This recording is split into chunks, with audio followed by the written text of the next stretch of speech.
They say calabashes are made to carry water.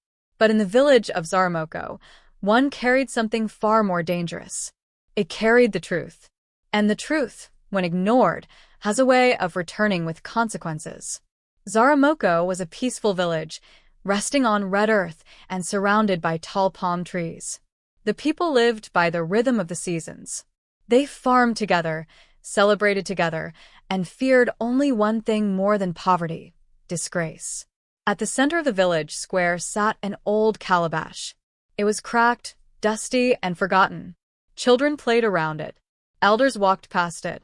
No one remembered who placed it there. Until one night, when it spoke.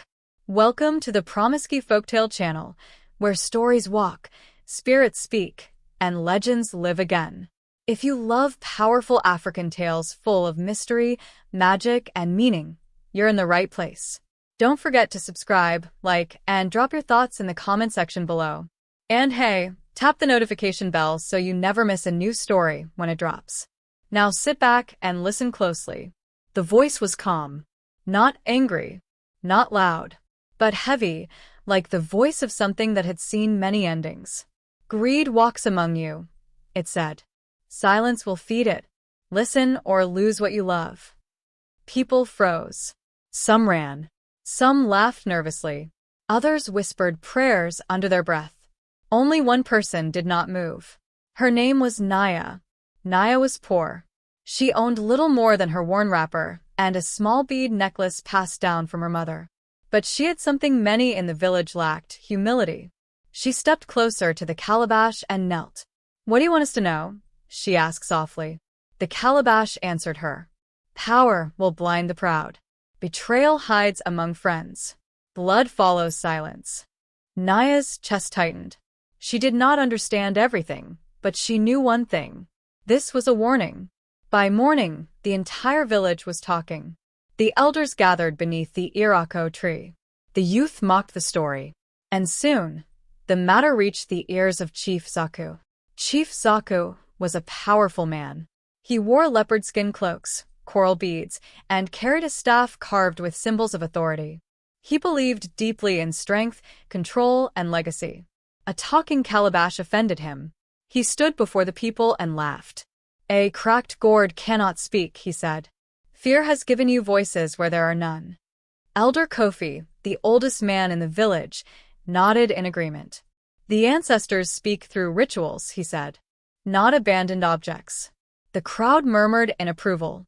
Only Naya stepped forward. "Please," she said. "It warned us. We should listen." The chief looked at her, then away. "Wisdom does not come from the poor," he replied. "Take this nonsense away." That night, the calabash spoke again. Louder. "Mockery feeds destruction," it warned. "When wisdom is insulted, disaster prepares." Some villagers covered their ears. Others shouted insults. A few young men struck the calabash with sticks, laughing. Naya cried. "Please stop," she begged. "It is trying to save us." They pushed her aside, and the calabash grew quiet. Days passed. Then weeks. The rains did not come. Crops withered in the fields. Animals went missing. Arguments broke out between families. Brothers fought over land. Friends accused each other of theft. At night, the calabash spoke again, but its voice was weaker now. "Unity is breaking," it said. "Truth is buried.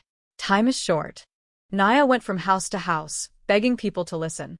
They called her foolish. Some called her cursed. Even the elders turned away. One evening, as dark clouds gathered, the calabash cracked further. Its glow faded. Its voice trembled.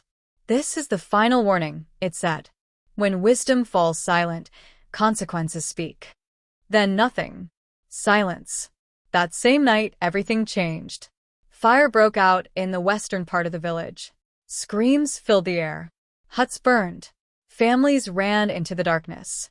In the chaos, the truth came out. A trusted guard of the chief had betrayed the village, stealing land, poisoning rivals, and turning neighbor against neighbor for power. The betrayal ignited violence. Old grudges exploded. The irako tree collapsed under flames. By dawn, Zaramoko was broken. The survivors gathered in the ashes. Their faces were empty, their pride gone. Someone whispered, "The Calabash." They ran to the village square. Naya reached it first. The calabash was shattered, silent.